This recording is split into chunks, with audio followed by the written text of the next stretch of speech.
नमस्कार दोस्तों, target education classes में आपका हार्दिक स्वागत है। दोस्तों, आज लेकर आए हैं कक्षा 12 के लिए अलंकार, यानी बोर्ड एग्ज़ाम में अलंकार बहुत ही महत्वपूर्ण है। तो हमने पिछले वाले वीडियो में अलंकार के बारे में पढ़ चुके हैं और अनुप्रास अलंकार, श्लेष अलंकार, यमक अलंकार पिछले वाले वीडियो में हम पढ़ चुके हैं। आज पढ़ेंगे उपमा अलंकार। तो देखते हैं उपमा अलंकार क्या होता है। उपमा अलंकार, उपमा का अर्थ है किसी एक वस्तु की दूसरी वस्तु से तुलना करना। दोस्तों, उपमा का अर्थ है किसी एक वस्तु की दूसरी वस्तु से तुलना करना, चाहे कारण जो कोई भी रहे, परंतु दोनों की तुलना की जाती है। दोनों वस्तुओं में किसी भी कारण से हो, तुलना की जाती है। दोस्तों, जहाँ दो वस्तुओं को समीप रख कर समानता बताई जाए उसे उपमा अलंकार कहते हैं। उपमा अलंकार की परिभाषा है जहाँ गुण, स्वभाव, धर्म या क्रिया के आधार पर उपमेय की तुलना उपमान से की जाती है, वहाँ उपमा अलंकार होता है। दोस्तों, उपमा अलंकार में जहाँ गुण, स्वभाव, धर्म या क्रिया के आधार पर उपमेय की तुलना उपमान से की जाती है, यानी उपमेय की तुलना उपमान से की जाती है, वहाँ पर उपमा अलंकार होता है।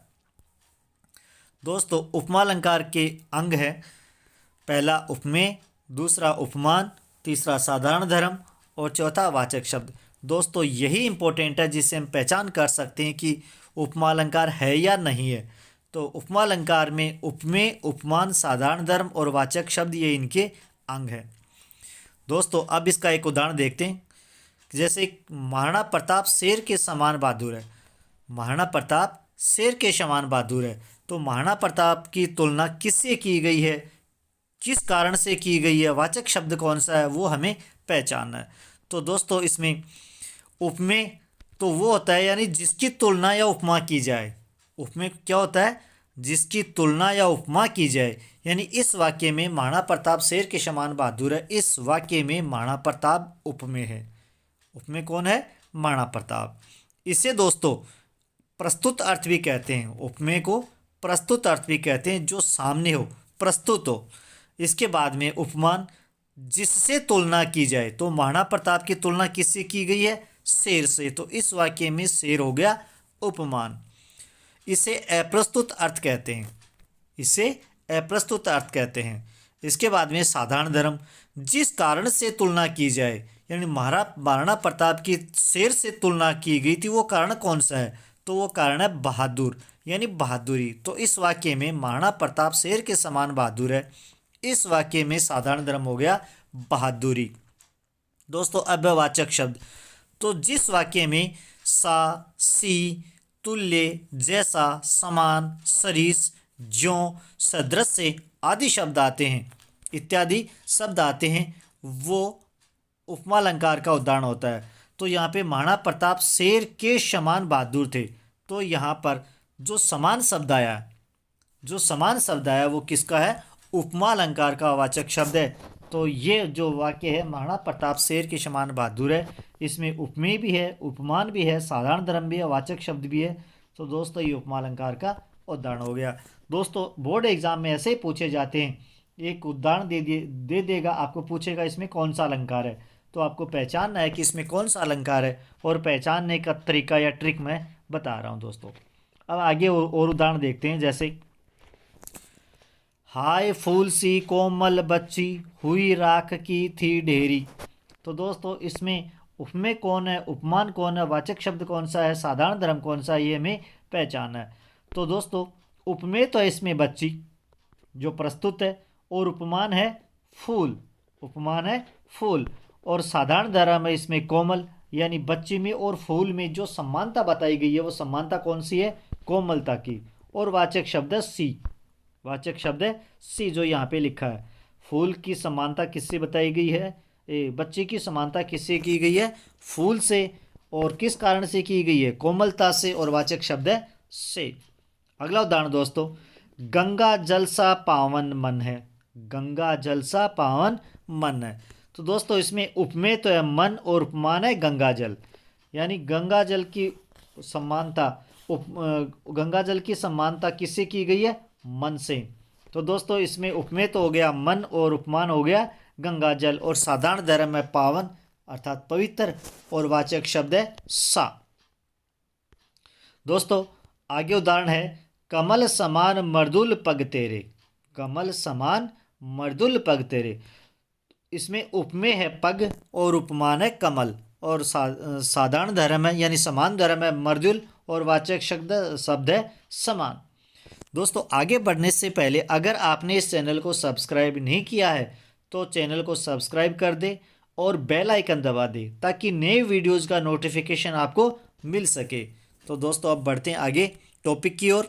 अगला उदाहरण है हमारा पीपर पात सरिस मन डोला। पीपर पात सरिस मन डोला। दोस्तों यहाँ पर उपमेय तो है मन और उपमान है पीपर। पीपर यानी पीपल। पीपर पात पीपल का पत्ता, सरिस वाचक शब्द है, और मन है उपमेय, और इसमें समान धर्म है डोला, और वाचक शब्द है सरिस। दोस्तों इस प्रकार से ये उपमा अलंकार होता है। अब देखते हैं उपमा अलंकार के भेद। तो उपमा अलंकार के भेद में सबसे पहला है पूर्णोपमा अलंकार, दूसरा है लुप्तोपमा अलंकार, और चौथा है मालोपमा अलंकार। तो दोस्तों पहला तो नाम से स्पष्ट है पूर्णोपमा अलंकार। जिस पंक्ति या काव्य में उपमा के चारों अंग अभी जो हमने पढ़े हैं कौन कौन से हैं? उपमेय, उपमान, साधारण धर्म तथा वाचक शब्द। पूर्णोपमा अलंकार में जिस पंक्ति या काव्य में उपमा के चारों अंग उपमेय, उपमान, साधारण धर्म, वाचक शब्द विद्यमान हो वहाँ पर पूर्णोपमा अलंकार होता है। तो दोस्तों इसका उदाहरण है, पिछले भी जितने उदाहरण देखे थे हमने 5-6 उदाहरण, वो सारे इसी के पूर्णोपमा अलंकार के। तो दोस्तों हमने यहाँ पर ज़्यादा से ज़्यादा उदाहरण लिया कि आपको अच्छी प्रकार से समझ में आए, और बोर्ड एग्जाम में कोई ऐसा टॉपिक या ऐसा कोई पंक्ति या काव्य जो आपके सामने आए आप उसे तुरंत कर सकते हैं। तो यहाँ पर उदाहरण है दोनों बाहें कलब कर सी शक्ति की पीटिका।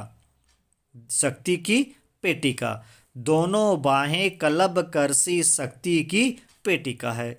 तो दोस्तों इसमें उपमेय कौन है, उपमान कौन है, साधारण धर्म कौन है, वाचक शब्द है, ये इसमें चारों हैं। कौन कौन से वो देखते हैं। तो दोस्तों इसमें उपमेय तो है दोनों बाहें, और उपमान है कलब कर, और साधारण धर्म है शक्ति की पेटिका, और वाचक शब्द है सी। तो दोस्तों हमने अभी भी बताया था जिसमें सा, सी, समान, सदृश्य, जैसा, ज्यों शब्द आते हैं वो वाचक शब्द होते हैं। तो दोस्तों इसमें लुप्तमा अलंकार में सी शब्द दिया हुआ है, यहाँ पर कर सी, तो ये सी शब्द वाचक शब्द हो गया। और जिस अलंकार में उपमेय, उपमान, साधारण धर्म तथा वाचक शब्द हो वह पूर्णोपमा अलंकार का उदाहरण होता है। दोस्तों अब देखते हैं लुप्तोपमा अलंकार। तो लुप्तोपमा अलंकार नाम से स्पष्ट है कि चारों धर्म में से कोई न कोई एक अंग विलुप्त होगा, नहीं होगा। तो देखो परिभाषा, उपमा में उसके चारों अंगों में से, चार अंग कौन कौन से? उपमेय, उपमान, साधारण धर्म, वाचक शब्द, इनमें से इन चारों अंगों में से एक या एक से अधिक अंग अनुपस्थित रहेंगे। अनुपस्थित हो वहाँ लुप्तोपमा अलंकार होता है। दोस्तों उदाहरण है जैसे मखमल के झूले पड़े हाथी सा टीला। मखमल के झूले पड़े हाथी सा टीला। दोस्तों इसमें उपमेय तो है टीला, और उपमान है हाथी, और वाचक शब्द है सा। दोस्तों यहाँ पर साधारण धर्म नहीं है। उपमेय और उपमान की जो समानता बतलाने वाला जो शब्द है वो नहीं है। दोस्तों कवि का आशय है मखमल के झूले पड़े विशाल हाथी सा टीला। कवि इस पंक्ति के माध्यम से, ये जो पंक्ति है मखमल के झूले पड़े हाथी सा टीला, इसका अर्थ बतलाना चाहता है, कहना चाहता है कि मखमल के झूले पड़े विशाल हाथी सा टीला। तो यहाँ पर जो विशाल शब्द है वो नहीं है, साधारण धर्म विशाल शब्द है वो नहीं है। तो यहाँ विशाल शब्द साधारण धर्म लुप्त है, इसलिए इस पंक्ति में मखमल के झूले पड़े हाथी सा टीला में लुप्तोपमा अलंकार होता है। दोस्तों अगला अलंकार है मालोपमा अलंकार। जिस उपमान में एक ही उपमेय के अनेक उपमान उपस्थित हो, यानी उपमान तो एक होगा और उस उपमान तो एक होगा और उसके उपमेय एक से अधिक होंगे, वहाँ पर मालोपमा अलंकार होता है। दोस्तों एक उदाहरण देखते हैं, जैसे माँ शारदा तुषार कुंद हीरे के सदृश से धवल है। तो यहाँ पर उपमेय तो शारदा है, शारदा अर्थात सरस्वती, माता सरस्वती उपमेय हो गया।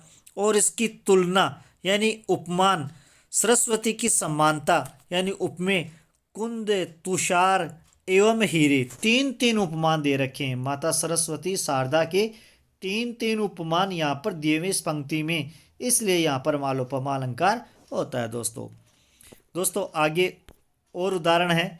जैसे पहला उदाहरण है, हरी सा हीरा छोड़ी के करे और की आस, ते नर जमपुर जाएंगे सत्य भासे रे दास।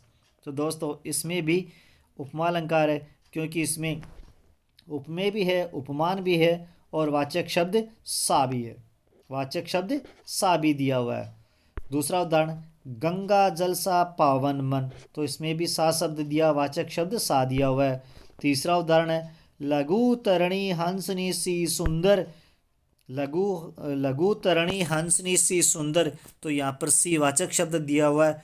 दोस्तों ध्यान रखना, जहाँ पर सा, सी, से, समान इत्यादि शब्द आते हैं उनको आप उपमा अलंकार में होते हैं। अगला उदाहरण है, नील कमल से सुंदर नयन, तो यहाँ पर भी शेष शब्द है। अगला उदाहरण है, हरि पद कोमल कमल से, तो यहाँ पर अंत में से शब्द आ गया, यानी हरि के चरणों की, हरे के पैरों की तुलना किससे की गई है, कमल से की गई है। तो यहाँ पर उपमेय भी है और उपमान भी है और वाचक शब्द भी है और समान धर्म भी अर्थात कोमलता शब्द दिया हुआ है। अगला उदाहरण है, प्रातः नभ था प्रातः नभ था कुछ नीला शंख जैसा, तो यहाँ पर जैसा शब्द वाचक शब्द है दोस्तों। अगला उदाहरण है, नवल सुंदर श्याम शरीर की, सजल नीरज सी कल क्रांति है, तो यहाँ पर भी इन उदाहरणों में दोस्तों उपमा अलंकार है जो बोर्ड एग्जाम में पूछे जा सकते हैं। इनको आप ध्यान से देखना, ध्यान से पढ़ना। दोस्तों ये वीडियो आपको कैसा लगा कमेंट में लिखें, वीडियो को ज़्यादा से ज़्यादा लाइक और शेयर करें। धन्यवाद दोस्तों।